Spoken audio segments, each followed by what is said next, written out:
이렇게 한번 인사하길 원합니다. 참 행복해 보이십니다.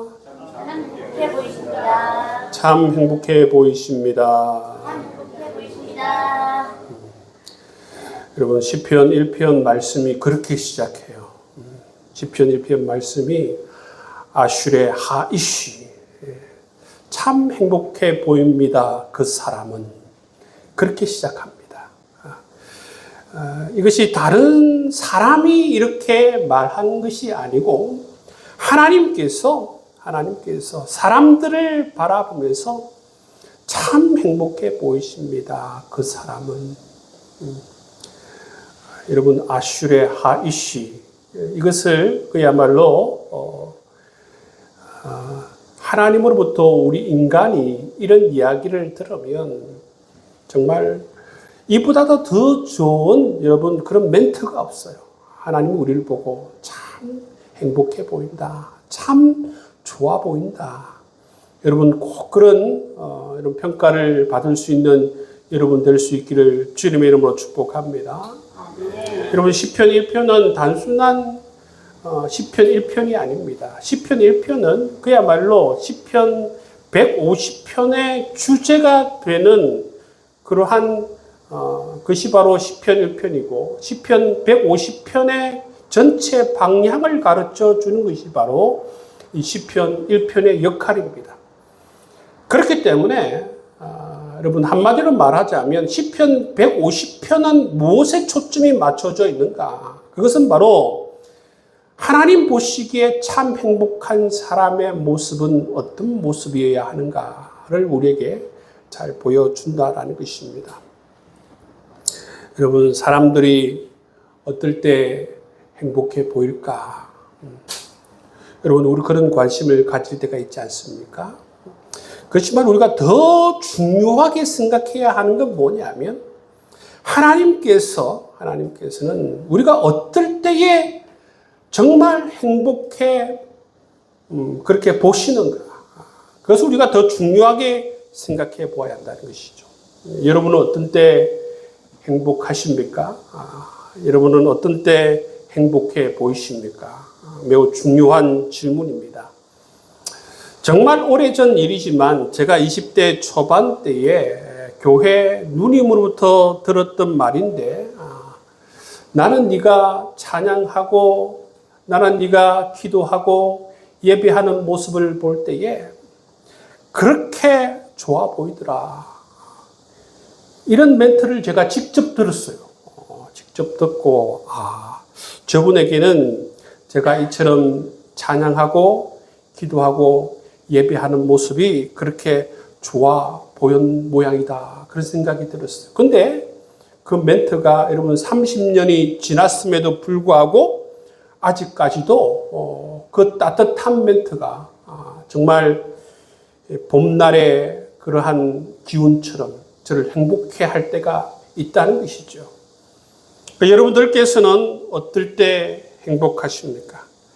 사람들은 제각기 행복하다고 그렇게 느낄 때가 다양한 것입니다.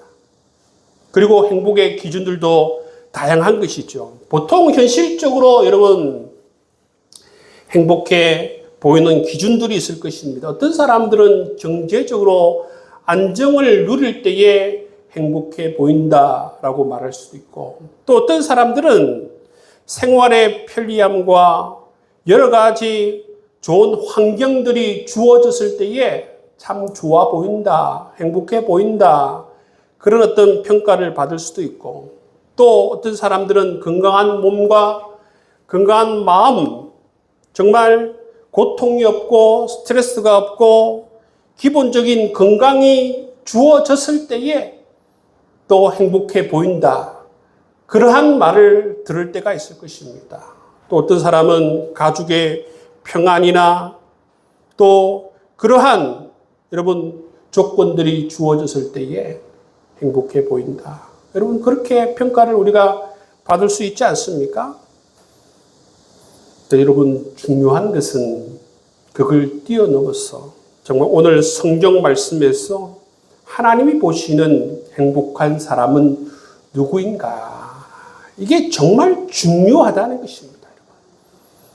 하나님 보시기에 행복한 사람은 따로 있어요, 여러분. 세상 관점에서, 세상 기준에서 행복해 보이는 사람들 얼마든지 있을 수 있죠. 왜냐하면 그것이 잘못된 기준이 되고 잘못된 관점이 되어서 그렇게 보일 수도 있습니다. 너 보시면 하나님 보시기에 행복한 사람은 어떤 사람인가? 첫째는 악인의 길을 따르지 않는 사람이다 말씀하고 있어요. 여러분, 악인의 길을 따르지 않는 사람이 행복해 보인다. 이런 생각 잘 안 하잖아요.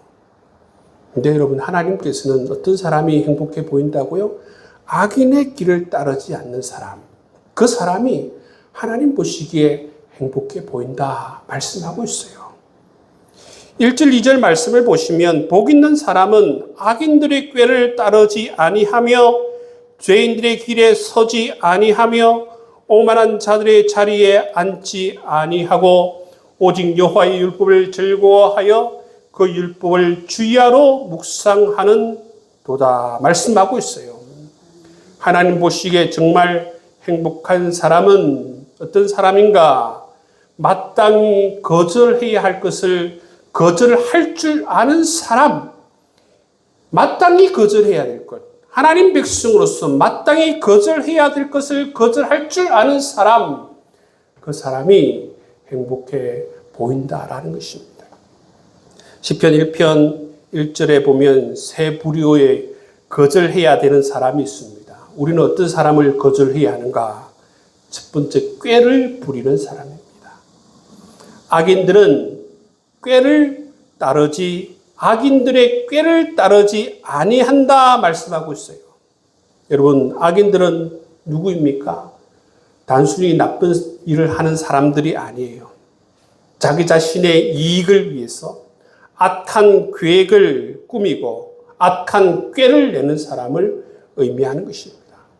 이런 사람들은 결국 어떻습니까? 이런 사람들은 결국 다른 사람을 망치는 사람들이에요. 이런 사람들은 결국 공동체를 망치는 사람들인 것입니다. 그렇기 때문에 하나님 백성들은 이런 사람들을 거절해야 하는 것입니다. 두 번째는 어떤 사람을 거절해야 하는 것입니까? 죄인의 길을 걷는 사람들을 여러분 거절해야 하는 것입니다. 죄인의 길을 걷는다는 것은, 이 길이라고 하는 것은 단순 한 번이 아니라는 것입니다. 그들의 삶의 방식과 그들의 삶의 습관과 그들의 삶의 방향을 이야기하는 것, 꾸준한 그들의 삶의 루틴을 이야기하는 것입니다. 따라서 죄인의 길에 선다라고 한다는 것은 뭐냐면 악행이나 불의한 행동을 계속하는 것을 의미하는 것입니다. 여러분, 하나님 보시기에 복 있는 사람들은 이를 거절할 줄 알아야 한다 말씀하고 있습니다. 세 번째는 오만한 자들의 자리에 앉지 않는 사람을 하나님께서 복 있다 말씀해 주시는 것을 볼 수가 있습니다. 여러분, 우리 믿음의 사람들은 이 말씀을 꼭 기억할 수 있기를 주의 이름으로 축복합니다. 복 있는 사람, 하나님 보시기에 복 있는 사람은 어떤 사람입니까? 악인들의 꾀를 따르지 아니하며 죄인들의 길에 서지 아니하며 오만한 자의 자리에 앉지 않는 사람, 이 사람을 하나님께서 복 있다 그렇게 말씀해 주시는 것을 볼 수가 있어요. 그럼 반대로 하나님 보시기에 정말 행복한 사람들은 어떤 특징을 가지고 있는가? 하나님 보시기에 복 있는 사람은 어떤 특징을 가지고 있는가? 하나님을 향해서 영적 갈망을 가지고 있는 사람입니다. 2절 말씀을 보시면 오직 여호와의 율법을 즐거워하고 그의 율법을 주야로 묵상하는도다. 여기서 여러분 주야로 묵상한다고 했습니다. 주야로 묵상한다. 주야로 묵상한다라고 하는 것은 뭐냐면 작은 소리로 하나님 말씀을 계속 기억하고 작은 목소리로 하나님 말씀을 계속 되뇌이고 작은 목소리로 하나님께서 원하시는 말씀이 무엇일까 늘 기억하길 원하는 사람이에요. 그래서 오늘 배웠던 말씀, 오늘 들었던 말씀, 그 말씀을 계속 묵상하는 거예요. 아, 하나님께서 이 말씀을 좋아하시는구나. 하나님께서 이렇게 살아가길 원하시는구나. 내가 이렇게 살아가야겠다. 그렇게 여러분 계속 그 말씀대로 살아가기를 위해서 여러분 계속 묵상하고 이 말씀이 내 삶이 되길 위해서 그렇게 기도하는 사람, 그 사람을 하나님께서 여러분 좋아하신다는 거예요. 여러분, 이 하나님의 말씀을 계속 묵상하게 되면 어떻게 되느냐 하면 이 말씀이 단순한 지식 차원에서 머물지 않습니다. 하나님 말씀을 계속 묵상하게 되면 이 말씀은 단순한 지식을 넘어서 우리의 영혼의 양식이 되리라 믿습니다. 마치 우리의 몸이 음식을 먹어야 여러분 살아가듯이 우리의 영혼도 하나님의 말씀을 먹어야 여러분 건강하게 살아가지지 않겠습니까? 그런 것처럼 단순히 형식적으로 우리가 먹는 것이 아니라 그 말씀 속에서 정말 그 말씀 속에서 정말 그 말씀 우리의 양약이 되고 그 말씀이 정말 우리의 피와 살이 되고 그 말씀이 우리의 삶의 가치관이 되고 그 말씀 우리의 삶의 빛이 되는 그러한 단계까지 우리가 그 말씀을 묵상할 때에 그 영혼이 우리의 양약이 되는 것을 볼 수가 있어요. 뿐만 아니라 그 말씀을 계속 묵상하게 되면 그 말씀이 우리의 삶의 지혜가 되는 것입니다. 그 말씀을 깊이 묵상함으로 말미암아 우리가 살아가는 이 삶 가운데에서 여러 가지 혼란스럽고 분별하기 힘든 이 삶 가운데에서 그 말씀이 여러분 그 결정적일 때에 하나님의 뜻을 가르쳐주고 하나님의 뜻을 분별할 수 있도록 우리를 인도해 주신다는 거예요. 뿐만 아니라 진리의 말씀은 영적 방어막을 우리의 삶에서 세워주세요. 여러분, 사단이 유혹하고 연약한 우리의 육신을 공격하고 연약한 우리의 마음을 공격할 때에 이런 영적인 방어막이 없으면 허물어지는 거예요. 그렇지만 우리가 힘들수록 어려울수록 주의 말씀을 묵상하고 또 묵상하다 보면 이 말씀이 우리의 영적인 방어막이 되어 주셨어. 사단이 우리를 아무리 미혹하고 유혹하더라도 여러분 악한 생각으로부터 마귀의 시험으로부터 우리를 하나님께서 친히 지키시고 보호하시고 인도해 주시리라 믿습니다. 그렇기 때문에 여러분 우리 이 말씀을 계속 묵상하고 또 묵상하는 것이 너무나도 중요한 것입니다. 말씀을 묵상하는 가운데에 이처럼 여러분 이 말씀이 우리를 사단의 유혹으로부터 지켜주시고 우리에게 삶의 지혜를 주시고 우리가 살아갈 수 있는 영적인 양식을 주시고 뿐만 아니라 여러분 하나님이 어떤 분인가, 내게 있어서 하나님이 어떤 분인가, 하나님께서 내게 어떤 은혜와 사랑을 날마다 베풀어 주시는 거야. 여러분 그런 것을 기억하게 하시는 것. 아, 참 내가 사랑을 많이 받고 살아가는 존재이구나. 내가 정말 하나님의 놀라우신 하나님의 은혜를 매일매일 공급받고 살아가고 있는 존재이구나. 여러분 매일매일 우리가 확인하면서 살아갈 수 있지 않습니까? 그렇기 때문에 여러분 우리가 오늘 말씀대로 영적인 갈망을 가지고 하나님 말씀을 주야로 묵상해야 될 줄을 믿습니다. 하나님 말씀을 주야로 묵상할 수 있는 사람이 누구입니까? 여러분 하나님을 경외하는 사람입니다. 하나님 말씀을 묵상하며 살아갈 수 있는 사람이 누구입니까? 내가 하나님 백성 되었음이 감사한 사람입니다. 여러분 하나님 말씀을 묵상할 수 있는 사람이 누구입니까? 여러분 정말 이 모든 축복을 아는 사람만이 이 말씀을 묵상할 수 있어요. 여러분 세상적인 관점에서 보일 때에 아까 우리가 말씀드린 것처럼 여러분 삶에 있어서 넘쳐나는 그러한 여러분 여러 가지 물질적인 축복과 생활의 편리함과 가정의 건강과 평안, 여러분 삶에 주어지는 여러 가지 중요한 루틴들이 이루어지는 것 등등, 이것이 중요하다고 우리가 여길 수 있습니다. 그런데 여러분 훨씬 더 중요한 게 있습니다. 그것보다 훨씬 더 중요한 것은 하나님의 말씀을 우리가 주야로 묵상하면서 살아가는 것. 그 사람이 바로 하나님 보시기에 행복한 사람, 복된 사람인 줄 믿습니다. 예. 여러분 물질이 여러분 우리를 행복하게 하게 하는 게 아니에요.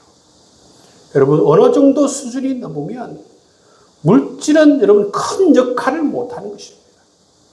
그렇지만 여러분 이처럼 하나님을 생각하고 하나님을 묵상하고 하나님께서 내 삶에 베풀어 주신 은혜와 사랑을 기억하고 그것을 깊이 있게 여러분 우리가 묵상하며 살아가는 것이 우리의 삶을 정말 엄청난 행복감 가운데에 살아갈 수 있도록 인도해 주시는 줄 믿습니다.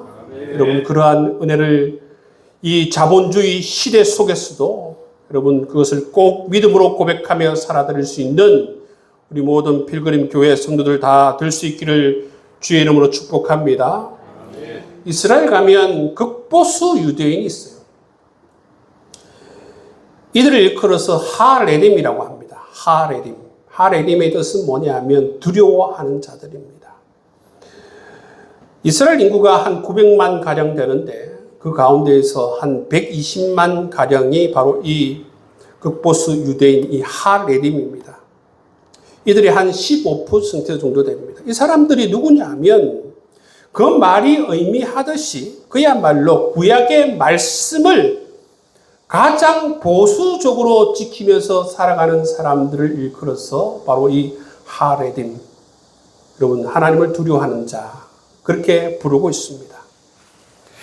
그런데 여러분 이들의 삶을 연구해 보면 이들의 삶은 평범한 유대인과는 달라요. 다릅니다. 이들은 그 삶들을 바라다 보면 여러분 전자기기를 쓰지 않습니다. 인터넷이나 핸드폰을 쓰지 않습니다. 왜냐하면 이것이 외부로부터 오염을 일으킨다고 생각하기 때문에 이런 장치를 쓰지 않습니다.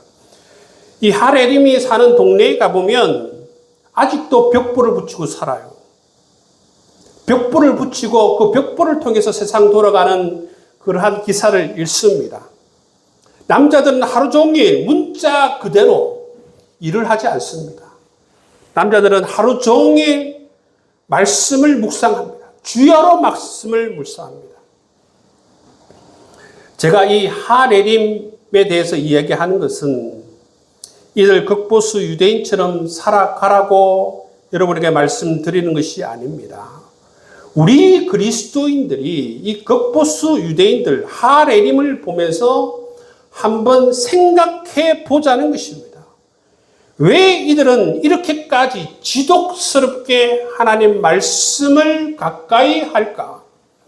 왜 이들은 이토록 지독스럽게 하나님 말씀을 그렇게 집착할까? 우리가 한번 생각해 보자는 것입니다. 우리 그리스도인들은 이 부분을 생각해 볼 필요가 있다는 것입니다.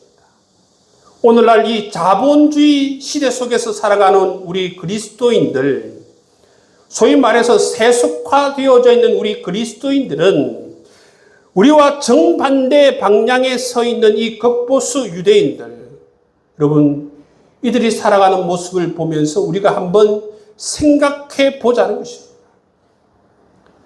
여러분 이들은 하나님 말씀에 집착해 있어요. 문자 그대로. 여러분 하루 종일 문자 그대로 말씀을 묵상하고 있습니다. 여러분 우리 그리스도인들은 어떻습니까? 우리 그리스도인들은 여러분 말씀을 소중하게 여기고 있습니까? 이 말씀을 귀하게 여기고 있습니까?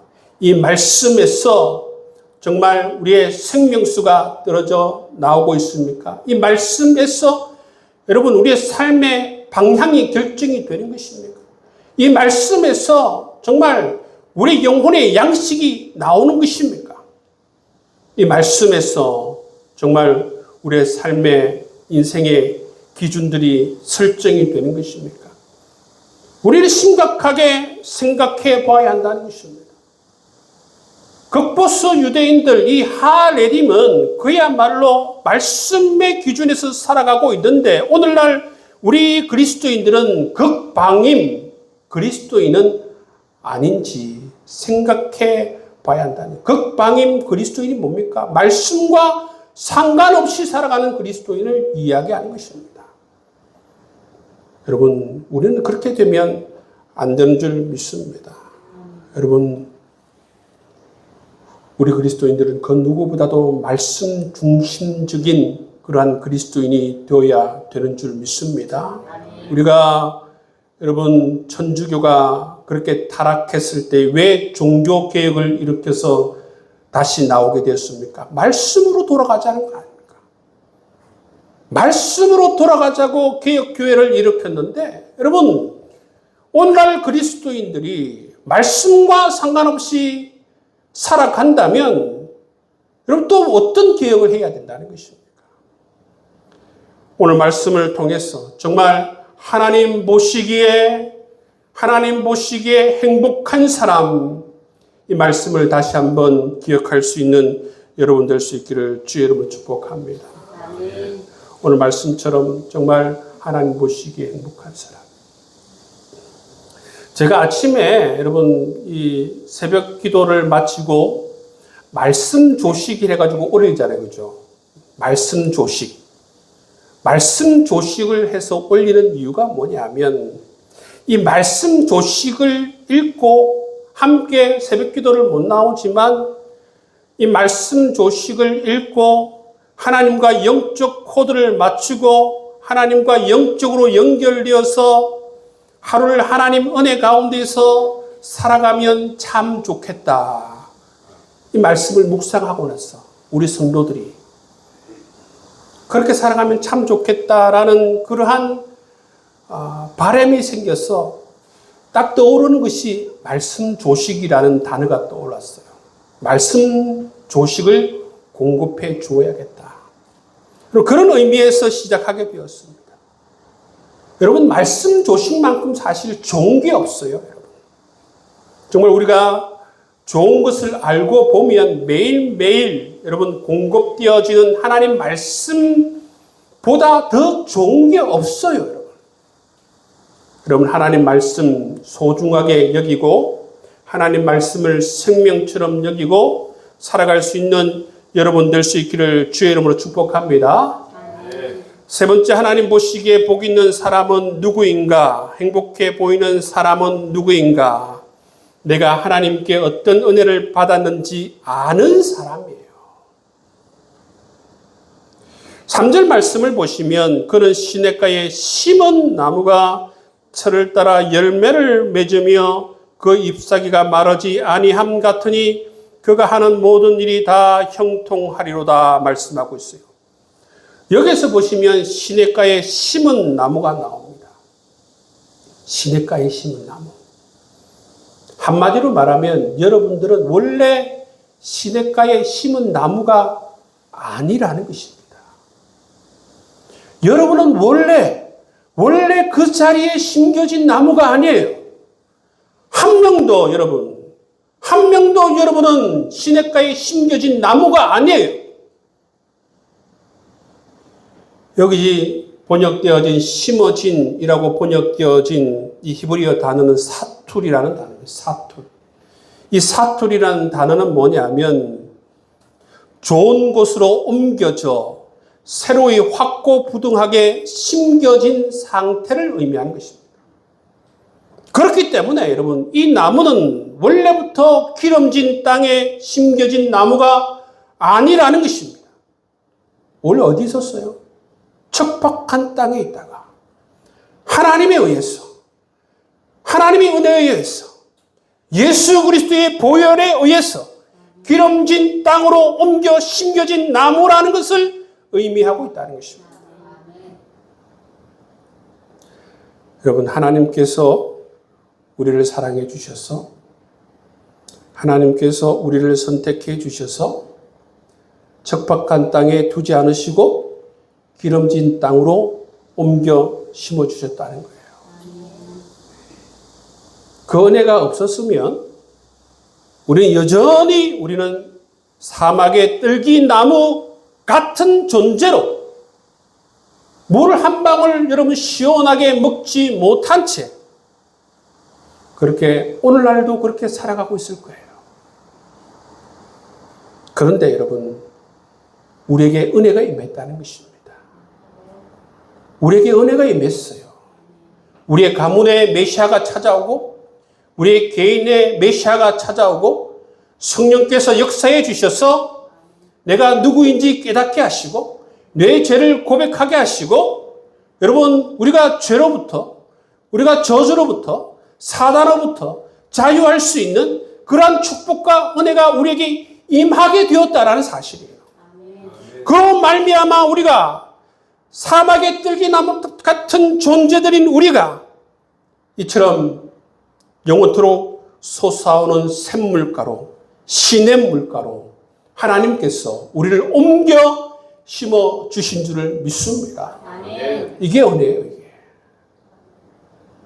여러분, 이게 은혜예요, 여러분. 이보다 더 큰 은혜가 어디 있습니까, 여러분? 여러분, 이스라엘 가면 건기가 우기가 뚜렷합니다. 우리나라에서는 별 이걸 잘 느낄 수가 없는데 이스라엘 가면 물이 있으면 생명이 있는 것이고 물이 없으면 죽음이에요. 물이 있느냐, 물이 없느냐에 따라서 생명이 있느냐, 생명이 없느냐, 엄청난 차이를 보이는 곳이 바로 이스라엘입니다. 여러분, 이스라엘은 광야 지역이 많아요. 특히 남쪽으로 내려가면 여러분 광야 지역이 많아요. 그 광야 지역 한번 가보십시오. 물이 없으면 풀 한 폭이라도 여러분 쉬 자랄 수 없는 땅이 바로 이 이스라엘입니다. 그런데 여러분, 주님께서 우리를 어디에 심겨주셨다 말씀하고 있습니까? 시냇물가에 우리를 심겨주셨다 말씀하고 있어요.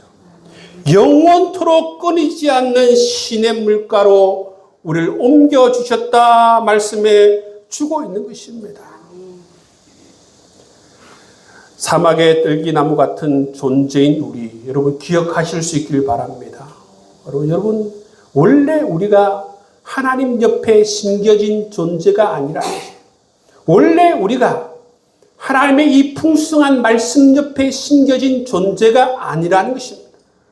원래 우리는 여러분 사막의 뜰기나무 같은 존재라는 것입니다. 어떤 사람이 은혜의 사람인가?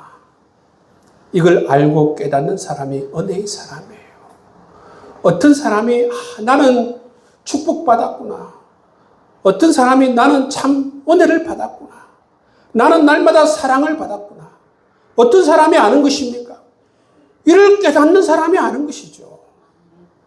여러분, 이 축복을 많이 깨닫고 알고 누릴 수 있는 여러분 사람 될 수 있기를 주님의 이름으로 축복합니다. 아멘. 오늘 우리는 시편 1편 말씀을 통해서 하나님께서 말씀하시는 아슈르 하이시, 하나님 보시기에 복 있는 사람.